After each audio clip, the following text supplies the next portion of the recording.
ಆದ್ರೆ ಚೇತನ್ ಈಗ ಕೈದಿ ಅಲ್ಲ.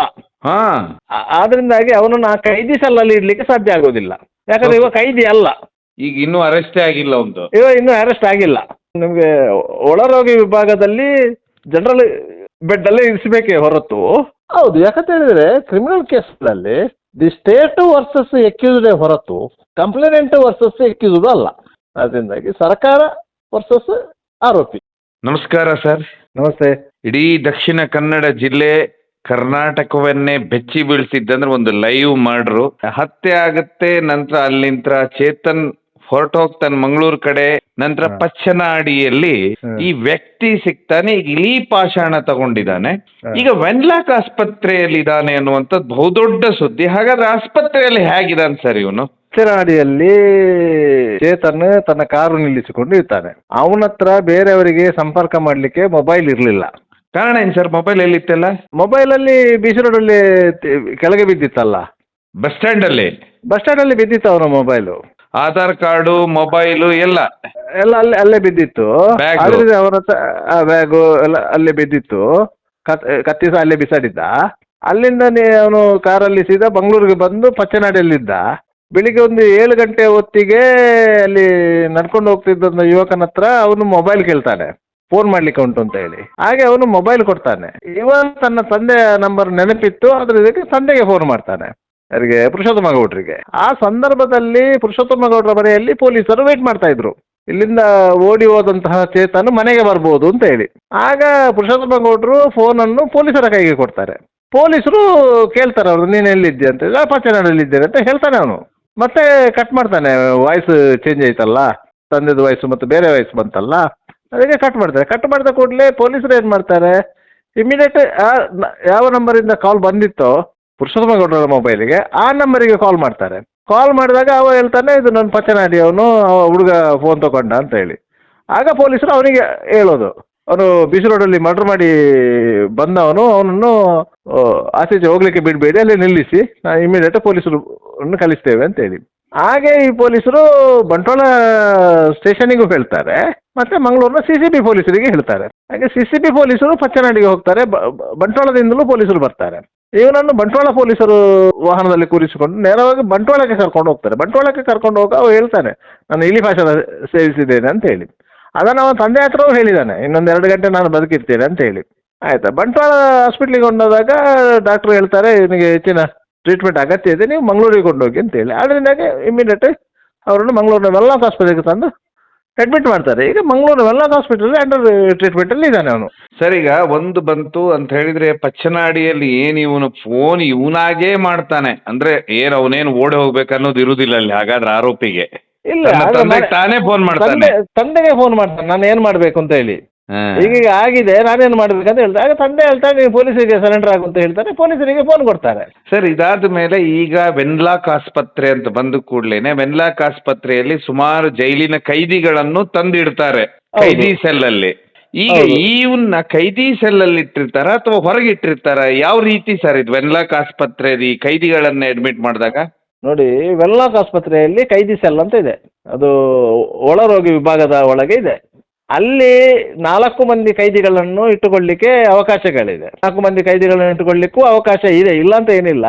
ಆದರೆ ಅಲ್ಲಿ ಕೈದಿಗಳ ಕಾವಲಿಗಾಗಿ ನಿಯೋಜಿತರಾಗಿ CR ಸಿಬ್ಬಂದಿಗಳು ಇರ್ತಾರೆ. ಆದ್ದರಿಂದ 4 ಮಂದಿ ಕೈದಿಗಳು ಅಲ್ಲಿ ಅಂಡರ್ ಟ್ರೀಟ್ಮೆಂಟಲ್ಲಿ ಇರ್ತಾರೆ. ಅವರು ಕೈದಿಗಳು, ಯಾಕಂತ ಹೇಳಿದ್ರೆ ನ್ಯಾಯಾಲಯದಿಂದ ಜುಡಿಷಿಯಲ್ ಕಸ್ಟಡಿಗೆ ಹೋಗಿದ್ದಂಥ ಕೈದಿಗಳು ಅನಾರೋಗ್ಯಕ್ಕೆ ಒಳಗಾದಾಗ ಅವರನ್ನು ತಂದು ವೆನ್ಲಾಕಲ್ಲಿ ಅಂಡರ್ ಟ್ರೀಟ್ಮೆಂಟಿಗೆ ಅಡ್ಮಿಷನ್ ಮಾಡುವಂಥದ್ದು. ಆದರೆ ಚೇತನ್ ಈಗ ಕೈದಿ ಅಲ್ಲ.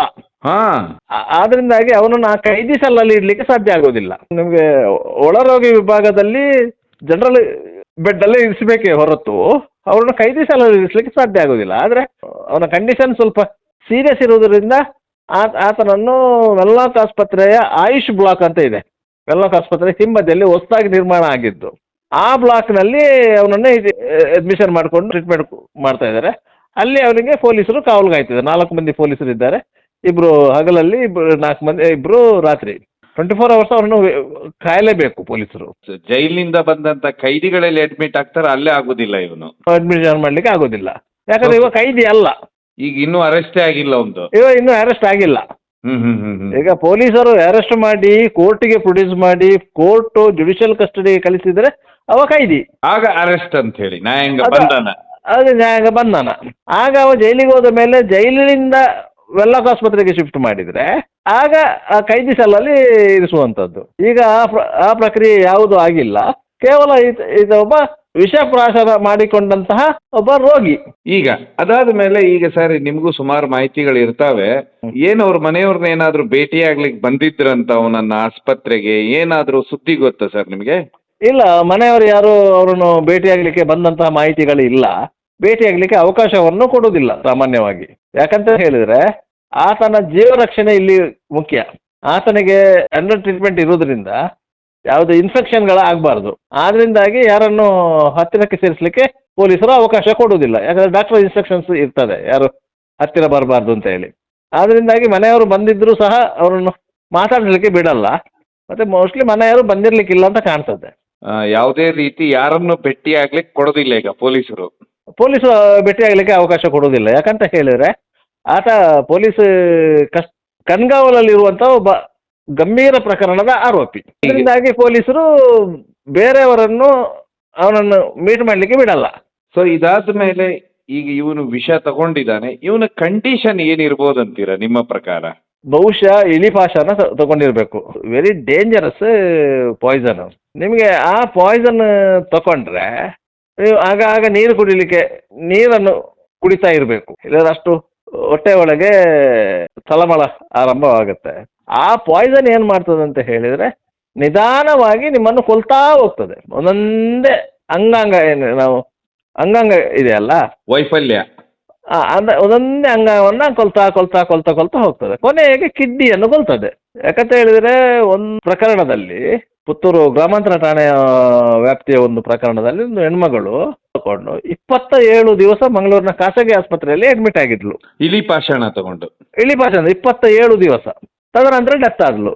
ಕಳೆದ 3 ತಿಂಗಳ ಹಿಂದೆ ಭಾರಿ ದೊಡ್ಡ ಮಟ್ಟದ ಸುದ್ದಿ ಆದದ್ದು ಸುದೀಪ್ ರೈ ಕೇಸು. ಆತ ಸುಮಾರು 15 ದಿವಸ ಇಲಿಪಾಷಾಣ ಟ್ರೀಟ್ಮೆಂಟ್ ಇದ್ದ, ಕೊನೆಗೆ ಡೆತ್ ಆದ. ಆದ್ರಿಂದಾಗಿ ಈ ಇಲಿಪಾಷಾಣ ತಗೊಂಡಂತ ಪ್ರಮಾಣ ಕಡಿಮೆ ಆಗಿದ್ರೆ ಅದಕ್ಕೆ ರಿಯಾಕ್ಟ್ ಮಾಡುವಂಥದ್ದು, ಅದಕ್ಕೆ ಪ್ರತಿರೋಧ ಇರುವಂತಹ ಔಷಧಗಳನ್ನು ಕೊಟ್ಟು ಇದು ಮಾಡ್ತಾರೆ. ಆದರೂ ಸಹ ನಿಮಗೆ ಅಂಗಾಂಗ ವೈಫಲ್ಯ ಹಾಗೆ ಆಗತ್ತೆ. ಆದ್ರಿಂದಾಗಿ ಅದನ್ನು ರಿಪ್ಲೇಸ್ ಮಾಡಲಿಕ್ಕೆ ಸಾಧ್ಯ ಆಗೋದಿಲ್ಲ. ಸೊ ಹೀಗಾಗಿ ಈ ವ್ಯಕ್ತಿಯ ಕಂಡೀಷನ್ ನೋಡ್ಲಿಕ್ಕೆ ಹೇಗಿರ್ತದೆ ಅಂತ ಹೇಳಿದ್ರೆ ಅದು ಸಾಮಾನ್ಯ ರೋಗಿಯಾಗೆ ಇರ್ತಾರೆ. ಮಾತಾಡ್ತಾನೆ, ನೀರು ಕುಡಿತಾನೆ, ಊಟ ಮಾಡ್ತಾನೆ, ತಿಂಡಿ ತಿಂತಾನೆ. ನಿಮಗೆ ಬೇರೆ ಗಂಭೀರ ರೋಗದಾಗೆ ಅಲ್ಲ. ಆದರೆ ದೇಹದ ಒಳಗಿನ ಪಾರ್ಟ್ಗಳು, ಅದು ಪ್ರಮುಖ ಅಂಗಗಳೇನಿದೆ ಅದು ನಿಧಾನವಾಗಿ ವೈಫಲ್ಯಗೊಳ್ತಾ ಹೋಗ್ತದೆ. ಅಂದ್ರೆ ಡ್ಯಾಮೇಜ್ ಮಾಡ್ತಾ ಹೋಗ್ತದೆ ಅದು. ಡಾಕ್ಟರ್ಗಳು ಅವರು ಇನ್ನೂ ಪೊಲೀಸರ ಹ್ಯಾಂಡ್ ಓವರ್ ಕೊಟ್ಟಿಲ್ಲ ಅವನನ್ನ. ಹೌದು, ಖಂಡಿತವಾಗಿ ಕೊಟ್ಟಿಲ್ಲ. ಯಾಕಂತ ಹೇಳಿದ್ರೆ ಅವನು ಸ್ವಸ್ಥರಾಗಿ ಡಾಕ್ಟರ್ಗಳಿಗೆ ವಿಶ್ವಾಸ ಬರಬೇಕು, ಇವನಿಗೆ ಇನ್ನು ಏನು ಆಗುವುದಿಲ್ಲ ಅಂತ ಹೇಳಿ, ಇವನ ಪರಿಸ್ಥಿತಿ ಇನ್ನು ಕೈ ಮೀರುವುದಿಲ್ಲ ಎನ್ನುವಂತ ವಿಶ್ವಾಸ ಡಾಕ್ಟರ್ಗಳಿಗೆ ಬಂದರೆ ಮಾತ್ರ ಡಾಕ್ಟರ್ಗಳು ಡಿಸ್ಚಾರ್ಜ್ ಮಾಡ್ತಾರೆ. ಡಾಕ್ಟರ್ಗಳು ಡಿಸ್ಚಾರ್ಜ್ ಮಾಡದೆ ಪೊಲೀಸರು ಅವರನ್ನು ವಶಕ್ಕೆ ತೆಗೆದುಕೊಳ್ಳಲಿಕ್ಕೆ ಸಾಧ್ಯ ಆಗೋದಿಲ್ಲ. ಪೊಲೀಸರು ವಶಕ್ಕೆ ತೆಗೆದುಕೊಳ್ಳದೆ ಅವರನ್ನು ಅರೆಸ್ಟ್ ಮಾಡಲಿಕ್ಕೆ ಆಗೋದಿಲ್ಲ, ಮತ್ತೆ ಕೋರ್ಟಿಗೆ ಪ್ರೊಡ್ಯೂಸ್ ಮಾಡಲಿಕ್ಕೆ ಆಗೋದಿಲ್ಲ. ಗೌರ್ಮೆಂಟ್ ಹಾಸ್ಪಿಟಲ್ ಸಾಮಾನ್ಯ ರೋಗಿ ಇವರು ಸಾಮಾನ್ಯ ರೋಗಿ ದಾಖಲೆಗಳ ಪ್ರಕಾರ. ಕೈದಿಗಳು ಇಡುವ ಜಾಗದಲ್ಲಿ ಇವನನ್ನು ಇಡುವುದಿಲ್ಲ. ಇಲ್ಲ, ಕೈದಿಗಳು ಇಡುವ ಜಾಗದಲ್ಲಿ ಇವರನ್ನು ಇಡುವ ಹಾಗಿಲ್ಲ. ಆದ್ರಿಂದಾಗಿ ಇವನು ಜನರಲ್ ಬೆಡ್ ಅಲ್ಲಿ ಇರಬೇಕು. ಟ್ರೀಟ್ಮೆಂಟ್ ಮತ್ತು ಕಂಡೀಷನ್ ಸೀರಿಯಸ್ ಇದೆ ಅಂತ ಅನಿಸಿರುವುದರಿಂದ ಆತನನ್ನು ICU ಏನು ಹೇಳ್ತೇವೆ, ಇಂಟೆನ್ಸಿವ್ ಕೇರ್ ಯೂನಿಟ್ ಅಂತ ಹೇಳಿ, ಅಲ್ಲಿ ಅಡ್ಮಿಷನ್ ಮಾಡಿಕೊಂಡು ಟ್ರೀಟ್ಮೆಂಟ್ ಕೊಡ್ತಾ ಇದ್ದಾರೆ. ಸರ್, ನಿಮಗೆ ಸುಮಾರು ಸುದ್ದಿಯ ಮೂಲಗಳಿರ್ತಾವೆ. ತುಂಬಾ ಬಹುದೊಡ್ಡ ಪ್ರಶ್ನೆ ಬರ್ತಾ ಇರುವುದಂತ ಹೇಳಿದ್ರೆ, ಒಂದು ಅವ್ರ ಮನೆಯವರ ಸಂದರ್ಶನಗಳನ್ನು ನೀವು ನೋಡಿರ್ತೀರಾ, ಅವ್ರಿಗೆ ಪರಿಚಯನೇ ಇಲ್ಲ ಅಂತಾರೆ. ಈ ಕಡೆ ಚೇತನ್ ಮನೆಗೆ ಹೋದ್ರೆ ಅವರು ಗೊತ್ತಿಲ್ಲ ಅನ್ನೋರ್ ತರ ಹೇಳ್ತಾರೆ. ಹಾಗಾದ್ರೆ ಈ ವ್ಯಕ್ತಿ ನಿಜವಾಗ್ಲೂ ಬಿಸಿ ರೋಡ್ನಲ್ಲೇ ಕೆಲಸ ಮಾಡ್ತಿದ್ನ, ಬೆಂಗಳೂರಿನಲ್ಲೇ ಕೆಲಸ ಮಾಡ್ತಿದ್ನ, ಅಥವಾ ಬೆಂಗಳೂರಿಗೆ ಹೋದ ನಂತರ ಇವನ ಮಾನಸಿಕ ಸ್ಥಿತಿ ಬದಲಾವಣೆ ಆಯ್ತಾ? ಯಾಕಂದ್ರೆ ಈ ರೀತಿ ಕೊಲೆ ಮಾಡಬೇಕು ಅಂತ ಹೇಳಿದ್ರೆ ತನ್ನ ಇಡೀ ಜೀವನ, ತನ್ನ ಜೀವವನ್ನೇ ಪಣಕ್ಕಿಟ್ಟು ತನ್ನ ಮನೆಯಲ್ಲಿ ಸ್ವತಃ ತಮ್ಮ ಅಕ್ಕನ ಎಂಗೇಜ್ಮೆಂಟ್ ಆಗಿರುತ್ತೆ, ಮದುವೆ ಆಗ್ಬೇಕಾಗಿರುತ್ತೆ. ಇಂಥ ಸಮಯದಲ್ಲಿ ಅದನ್ನು ಅವ್ರ ಮನೆಯಲ್ಲಿ ಅಷ್ಟು ಕಷ್ಟಗಳಿದಾವೆ. ಅಂತ ಸಮಯದಲ್ಲಿ ಹೋಗಿ ಇವನು ಓಪನ್ ಬಸ್ ಸ್ಟ್ಯಾಂಡ್ ನಲ್ಲೇ ಕೊಲೆ ಮಾಡ್ತಾನೆ. ಯಾಕಂದ್ರೆ ಬಸ್ ಸ್ಟ್ಯಾಂಡ್ ಅನ್ನುವಂಥದ್ದು ಸರ್ಕಾರಿ ಜಾಗ, ನೂರಾರು ಜನ ಇರುವಂತ ಜಾಗ, ಕೊಲೆ ಮಾಡ್ತಾರಂದ್ರೆ ಈ ಮನಸ್ಥಿತಿ ಬರ್ಲಿಕ್ಕೆ ಕಾರಣ ಏನಾಗಿರುತ್ತೆ? ಇವನು ಎಲ್ಲಿ ಇರ್ತಾನಂತೆ ಸರ್ ಕೊನೆ ದಿನಗಳಲ್ಲಿ? ನೋಡಿ, ಕೊನೆಯ ದಿನಗಳಂತ ಹೇಳಿದ್ರೆ ಅವನ ತಂದೆ ತಾಯಿ ಹೇಳುವ ಪ್ರಕಾರ ಸೋಮವಾರ ಆತ ಬೆಂಗಳೂರಿಗೆ ಹೋಗಿರ್ಲಿಲ್ಲ, ಅವ ಮಂಗಳವಾರ ಹೋಗಿರೋದು. ಬೆಂಗಳೂರಿಗೆ ರೀಚ್ ಆದ ಮೇಲೆ ಅವನು ಫೋನ್ ಮಾಡಿದ್ದಾನೆ, ನಾನು ಬೆಂಗಳೂರಿಗೆ ರೀಚ್ ಆಗಿದ್ದೇನೆ. ಅಂದರೆ ಟ್ರೈನಲ್ಲಿ ಹೋಗಿರೋದು, ಯಾಕಂದರೆ ಅಲ್ಲಿ ಗುರೇನಕೆರೆವರೆಗೆ ಅವನ ತಂದೆ ಬೈಕಲ್ಲಿ ಕೊಂಡು ಅವನನ್ನು ಡ್ರಾಪ್ ಮಾಡಿರೋದು. ಅದರ ನಂತರ ಅವ ಬಸ್ಸಲ್ಲಿ ಪುತ್ತೂರಿಗೆ ಹೋಗಿದ್ದಾನೆ, ಪುತ್ತೂರಿನಿಂದ ಟ್ರೈನಲ್ಲಿ ಬೆಂಗಳೂರು ಹೋಗಿದ್ದಾನೆ. ಬೆಂಗಳೂರಿನಿಂದ ಹೊರಟು ಬೆಂಗಳೂರಿನಿಂದ ಮಂಗಳೂರಿಗೆ ಸಾಧಾರಣ 6 ಗಂಟೆ ಜರ್ನಿ, ಗೊತ್ತಾಯ್ತಾ? 6-7 ಗಂಟೆ ಜರ್ನಿ ಬಸ್ಗಳಲ್ಲಿ. ಆದ್ರಿಂದಾಗಿ ಅವನು ಬೆಳಿಗ್ಗೆ ಹೊರಟೇ ಬಂದಿರಬೇಕು, ಇಲ್ಲ ರಾತ್ರಿ ಹೊರಟು ಬೆಳಿಗ್ಗೆ ಬಂದಿರಬೇಕು. ಬಂದು ಅವನ ಕಾರು ಎಲ್ಲಿತ್ತು ಅಂತ ಮಾಹಿತಿಗಳಿಲ್ಲ, ಆ ಕಾರ್ ಇಟ್ಕೊಂಡು ಬಂದಿದ್ದಾನೆ. ಇವನು ಬೆಂಗಳೂರಿನಲ್ಲಿ ಎಲ್ಲಿ ಕೆಲಸ ಮಾಡ್ತಿದ್ದಂತ ಏನಾದ್ರು ಬಂತ ಸರ್? ಬೆಂಗಳೂರಲ್ಲಿ ಶೋರೂಮ್ ನಲ್ಲಿ ಮೆಕ್ಯಾನಿಕ್ ಆಗಿ ಕೆಲಸ ಮಾಡ್ತಿದ್ದ. ಅದಕ್ಕಿಂತ ಮೊದಲು ಬೆಳ್ತಂಗಡಿ ಶೋರೂಮ್ ಇದೆ, ಆ ಶೋರೂಮ್ ನಲ್ಲಿ ಕೆಲಸ ಮಾಡ್ತಿದ್ದ. ಈಗ ಒಂದು 3-4 ತಿಂಗಳ ಹಿಂದೆ ಬೆಂಗಳೂರಿಗೆ ಶೋರೂಮಿಗೆ ಅಲ್ಲಿ ಜಾಬ್ ಆಗಿದೆ, ಅಲ್ಲಿಗೆ ಹೋಗಿದ್ದ. ಖಂಡಿತವಾಗಿ ಅವಳಿಗೆ ಪ್ರಿಕಾಷನ್ ತಗೊಳ್ಳಿಕ್ಕೆ ಆಗಲಿಲ್ಲ. ಮತ್ತೆ ಅವಳು ಬಸ್ಸಿನ ಒಳಗೆ ಇದ್ದಿದ್ರೆ ಅವನ ಆ ರೀತಿಯಾಗಿ ಅಟ್ಯಾಕ್ ಮಾಡುವಂತ ಸಾಧ್ಯತೆಗಳು ಕಡಿಮೆ ಇತ್ತು. ಅವಳು ಯಾವಾಗ ಬಸ್ಸಿನಿಂದ ಹೊರಗೆ ಇಳಿದ್ಲ, ಅವನಿಗೆ ಬೆನ್ನಟ್ಲಿಕ್ಕೆ ಸುಲಭ ಆಯಿತು. ನೇರವಾಗಿ ಬಸ್ ನಿಲ್ದಾಣದ ಒಳಗೆ ಓಡ್ತಾ ಇದ್ರೆ, ಒಂದು ಹೈವೇ ಕಡೆಗೆ ಓಡಿಬಿಟ್ಟಿದ್ರೆ, ಇಲ್ಲದ್ರೆ ಬಸ್ ಸ್ಟ್ಯಾಂಡ್ನ ಒಳಗೆ ಓಡಿಬಿಟ್ಟಿದ್ರೆ ರೆಸ್ಕ್ಯೂ ಆಗುವಂಥ ಸಾಧ್ಯತೆಗಳಿತ್ತು. ಸಿಕ್ಕಾಕೊಂಡಾಗೆ ಆಗಿದೆ. ಆ ಸಮಯದಲ್ಲಿ ಅವಳಿಗೆ ಏನು ಯೋಚನೆನೇ ಬಂದಿರಲಿಕ್ಕಿಲ್ಲ. ಸಾಧ್ಯನೇ ಇಲ್ಲ. ಅಂಥ ಸಂದರ್ಭದಲ್ಲಿ ನಿಮಗೆ ಭಯ ಬಿದ್ದು ಓಡ್ತೀರಿ ಅಂತಾದರೆ ನಿಮಗೆ ಯಾವ ಯೋಚನೆಯೂ ಬರುವುದಿಲ್ಲ. ಇನ್ನೊಂದು ನೋಡಿ, ಇಬ್ಬರಿಗೂ ಸೇಮ್ ವಯಸ್ಸು, ಏನು ಅನುಭವ ಇರೋದಿಲ್ಲ. 21 ವರ್ಷ ಅಂದ್ರೆ ಅಲ್ಲ, ಪರಿಸ್ಥಿತಿ ಅನುಭವ ಇಲ್ಲ, ಕೇವಲ 21 ವರ್ಷ. ಈಗ ತಾನೇ ಅವನು ಬೆಂಗಳೂರಲ್ಲಿ ಕೆಲಸಕ್ಕೆ ಸೇರಿದವನು, ಇವಳು ಕರ್ನಾಟಕದ ಆಸ್ಪತ್ರೆಯಲ್ಲಿ ಕೆಲಸಕ್ಕೆ ಸೇರಿದವಳು. ಆದರೆ ಕೆಲಸಕ್ಕೆ ಸೇರಿ ಮನೆ ಸಾಕಬೇಕಂತ ಅನಿವಾರ್ಯತೆ ಅವಳಿಗೇನು ಇರಲಿಲ್ಲ. ಆದರೆ ಅವಳ ಮನಸ್ಸಿನ ತೃಪ್ತಿಗಾಗಿ ಕೆಲಸಕ್ಕೆ ಹೋಗ್ತಿದ್ದಳು ಹೊರತು ಮನೆ ಕಡೆ ಏನು ಸಮಸ್ಯೆ ಇದ್ದಾಗೆ ಇಲ್ಲ. ಒಂದೇ ಸಮುದಾಯದವರು ರಿಲೇಷನ್ಸ್ ಒಳಗೆ ಆದರೂ ಸಾರ್ವಜನಿಕ ತೀವ್ರತೆ ಕಡಿಮೆ ಆಗಲಿಲ್ಲ. ಸಾರ್ವಜನಿಕರು ಅದಕ್ಕೆ ಆ ರೀತಿಯಾಗಿ ಸ್ಪಂದಿಸಿದ್ರು. ಯಾಕಂತ ಹೇಳಿದರೆ ಆ ಘಟನೆ ಇದೆಯಲ್ಲ, ಬಸ್ ನಿಲ್ದಾಣದಲ್ಲಿ ಆ ಹೆಣ್ಮಗಳನ್ನ ಕತ್ತಿ ಹಿಡ್ಕೊಂಡು ಅಟ್ಟಾಡಿಸಿಕೊಂಡು ಹೊಡೆಯುವುದು, ಅದು ಜನರ ಮೇಲೆ ತುಂಬಾ ದೊಡ್ಡ ಮಟ್ಟದ ಪರಿಣಾಮ ಬೀರಿತು. ಸರ್, ಇದೆಲ್ಲದಕ್ಕಿಂತ ಹೆಚ್ಚಾಗಿ ಈಗ ಇವನನ್ನ ಅರೆಸ್ಟ್ ಮಾಡ್ತಾರಂತ ಇಟ್ಕೊಳ್ಳಿ, ನಾಳೆ ಆಸ್ಪತ್ರೆಯಿಂದ ಅರೆಸ್ಟ್ ಮಾಡ್ತಾರೆ. ಮುಂದೆ ಏನ್ ಸರ್? ಈಗ ಮನೆಯವ್ರಿಗೆ ಆಪ್ಷನ್ಗಳೇನು? ಇವ್ರದ್ದು ಯಾರ ಮಗಳು ಕಳ್ಕೊಂಡಿದೆ, ಅವ್ರ ಮನೆಯವ್ರದ್ದು ಆಪ್ಷನ್ ಏನ್ ಮುಂದೆ? ಅವರ ಪರವಾಗಿ ಸರ್ಕಾರ ಇದೆ, ಕಾನೂನು ಇದೆ. ಅಲ್ಲ, ಸರ್ಕಾರ ಅಂದ್ರೆ ಸ್ಪೆಷಲ್ ಪಿಪಿನ ರಿಕ್ರೂಟ್ ಮಾಡ್ಬೋದು ಅವರು. ಇವರೇನಾದ್ರು ಮನವಿ ಮಾಡಿಕೊಂಡ್ರೆ ಮಾಡ್ಬೋದು, ಮಾಡಬಾರ್ದು ಅಂತ ಏನಿಲ್ಲ. ಸ್ಪೆಷಲ್ ಲಾಯರ್ನ ಮಾಡ್ಬೋದು, ಮಾಡಬಾರ್ದು ಅಂತ ಏನಿಲ್ಲ. ಮುಂದಕ್ಕೆ ಹೋಗ್ಲಿಕ್ಕೆ ಸಾಧ್ಯ ಆಗುದಿಲ್ಲ, ಏನಿದ್ರು ಸರ್ಕಾರ ಮಾಡಬೇಕು. ಯಾಕಂದ್ರೆ ಅವರ ಪರವಾಗಿ ಸರ್ಕಾರ ಇರುವುದು. ಗೌರ್ಮೆಂಟ್ ಪಿಪಿ ಇವರಿಗೆ, ಗೌರ್ಮೆಂಟ್ ಪಿಪಿ ಅಪ್ಲಿಕೇಶನ್ ಹಾಕಿದ್ರೆ ಗೌರ್ಮೆಂಟ್ ಸ್ಪೆಷಲ್ ಪಿಪಿ ಬರ್ತಾರೆ. ಸೊ ಅದು ಅವರ ಅವಕಾಶ ಮುಂದಿಂದು, ಅವರಿಗೆ ಅವಕಾಶ ಇರೋದು. ಎಲ್ಲಾ ಕಡೆನೂ ಸರ್ಕಾರನೇ ಅವ್ರಿಗಿನ್ ಮುಂದೆ. ಹೌದು, ಯಾಕಂತ ಹೇಳಿದ್ರೆ ಕ್ರಿಮಿನಲ್ ಕೇಸ್ಗಳಲ್ಲಿ ದಿ ಸ್ಟೇಟ್ ವರ್ಸಸ್ ಎಕ್ಯೂಸ್ಡ್ ಹೊರತು ಕಂಪ್ಲೇನೆಂಟ್ ವರ್ಸಸ್ ಎಕ್ಯೂಸ್ಡ್ ಅಲ್ಲ. The state versus accused. ಅದರಿಂದಾಗಿ ಸರ್ಕಾರ ವರ್ಸಸ್ ಆರೋಪಿ ಹೊರತು ಕಂಪ್ಲೇನೆಂಟ್ ನಂಬಿಕೆ ವ್ಯವಸ್ಥೆ ಅಷ್ಟೇ. ಕಂಪ್ಲೇನೆಂಟ್ ಏನು ಜವಾಬ್ದಾರಿ ಏನಂತ ಹೇಳಿದ್ರೆ, ಅವನು ಏನು ಕಂಪ್ಲೇಂಟ್ ಕೊಟ್ಟಿದ್ದಾನೆ ಅದಕ್ಕೆ ಬದ್ಧನಾಗಿ ನಡೆದು ಕೋರ್ಟಲ್ಲಿ ಸಾಕ್ಷಿ ಹೇಳಬೇಕು. ಒಟ್ಟಾರೆಯಾಗಿ ಇಲ್ಲಿ ಬಂದು ಈ ಕೇಸ್ ಇಲ್ಲಿ ನಿಲ್ಲುತ್ತೆ. ಏನು ಈ ಕೇಸು ಟ್ರಯಲ್ಗೆ ಬರ್ಬೋದು. ಟ್ರಯಲ್ಗೆ ಬಂದಾಗ ಯಾರೆಲ್ಲ ಸಾಕ್ಷಿದಾರರಿದ್ದಾರೆ ಅವರು ಸಾಕ್ಷಿ ಸರಿಯಾಗಿ ನ್ಯಾಯಾಲಯದಲ್ಲಿ ಪ್ರಾಸಿಕ್ಯೂಷನ್ಗೆ ಪೂರಕವಾಗಿ ನೋಡಿದ್ರೆ ಆತನಿಗೆ ಶಿಕ್ಷೆ ಆಗ್ಬಹುದು. ಸೊ ಇಲ್ಲಿ ಒಟ್ಟಾರೆ ಸರ್, ಈ ಕೊಲೆ ಕೇಸಲ್ಲಿ ಒಂದು ಕಡೆ ಇವನು 3 ತಿಂಗಳಿಂದ ಬೆಂಗಳೂರು ಕಡೆ ಹೋಗ್ತಾನೆ ಕೆಲಸಕ್ಕೆ ಅಂತ ಹೇಳಿದ್ರೆ, ಒಂದ್ ಸೈಡ್ ಲವ್ ಅಂತಾರಲ್ಲ, ಹುಚ್ಚು ಜಾಸ್ತಿ ಆಯ್ತು ಅನ್ಸುತ್ತೆ ಎಲ್ಲೋ ಒಂದ್ ಕಡೆ. ಅದೇ ಈ ಕೃತ್ಯಕ್ಕೆ ಕಾರಣ ಅನ್ಸುತ್ತೆ ಅಲ್ಲ ಸರ್? ಖಂಡಿತವಾಗಿ ಅದೇ ಕಾರಣ ಅಂತ ಇರ್ತದೆ. ಯಾಕಂತ ಹೇಳಿದ್ರೆ ಬೆಳ್ತಂಗಡಿ ಬಿಟ್ಟು ಬೆಂಗಳೂರಿಗೆ ಕೆಲಸ ಸೇರ್ತಾನೆ. ಅವನ ಮನಸ್ಸಲ್ಲಿ ಇವಳಿದ್ಲು, ಅವಳ ಮನಸ್ಸಲ್ಲಿ ಇವನು ಇರ್ಲಿಲ್ಲ, ಆದ್ರೆ ಇವನ ಮನಸ್ಸಲ್ಲಿ ಅವಳಿದ್ಲು. ಆದ್ರಿಂದಾಗಿ ಅವನಿಗೆ ಏನಾಯ್ತು, ಅವಳು ನನ್ನನ್ನು ದೂರ ಮಾಡ್ತಾಳೆ ಅನ್ನೋ ಭಯ ಶುರುವಾಯಿತು. ಈ ಕಾರಣಕ್ಕಾಗಿ ಅವಳ ಮೇಲೆ ಅಗ್ರೆಸಿವ್ ಆಗಿದ್ದ, ಹಾಗೆ ತಾನು ಸಾಧಿಸಿದ್ದ. ಇದೆಲ್ಲದಕ್ಕಿಂತ ಹೆಚ್ಚಾಗಿ ಸರ್, ಈಗ ತನಿಖೆ ನಂತರ ಇದೆಲ್ಲ ಗೊತ್ತಾಗಬೇಕು. ಈಗ ಅದಾದ ಮೇಲೆ ಇವನಿಗೆ ಮೊಬೈಲ್ಗಳು ಈಗಾಗಲೇ ಪೊಲೀಸರ ವಶದಲ್ಲಿರ್ಬೋದು, ಎಲ್ಲದು ಬಹುದೊಡ್ಡ ಪ್ರಶ್ನೆ.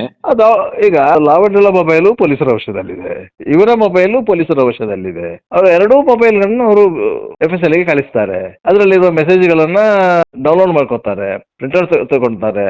ಯಾಕಂತ ಹೇಳಿದ್ರೆ ಮೋಟಿವ್ ಆಫ್ ಒಫೆನ್ಸ್ ಕ್ರಿಯೇಟ್ ಆಗಬೇಕು, ಕೊಲೆ ಮಾಡ್ಲಿಕ್ಕೆ ಕಾರಣ ಇರಬೇಕು, ಕಾರಣ ಏನಂತ ಗೊತ್ತಾಗಬೇಕು. ಅದು ಟೆಕ್ನಿಕಲ್ಲಿ ಪ್ರೂವ್ ಆದರೆ ಆರೋಪಿಗೆ ಶಿಕ್ಷೆ ಕೊಡಿಸುವುದು ಸುಲಭ, ಅದು ಸುಲಭ. ಇಲ್ಲ ಇದ್ರೆ ನೀವು ಸಾಕ್ಷಿ ಆಧಾರದ ಮೇಲೆ ತನಿಖೆ ಮುಂದುವರಿಸಬೇಕು. ಸೊ ಒಟ್ಟಾರೆ ಪೊಲೀಸರ ತನಿಖೆಯಿಂದ ಏನು ಹೊರಗೆ ಬರ್ತಂತ ನೋಡುವ ಸರ್. ಇವನು ಆಸ್ಪತ್ರೆಯಿಂದ ಯಾವಾಗ ಬಿಡುಗಡೆ ಆಗುತ್ತಾ ನೋಡುವ ಸರ್. ಸೊ ಒಟ್ಟಾರೆ ಕಾದ್ ನೋಡುವ. ತುಂಬಾ ಧನ್ಯವಾದ ಸರ್.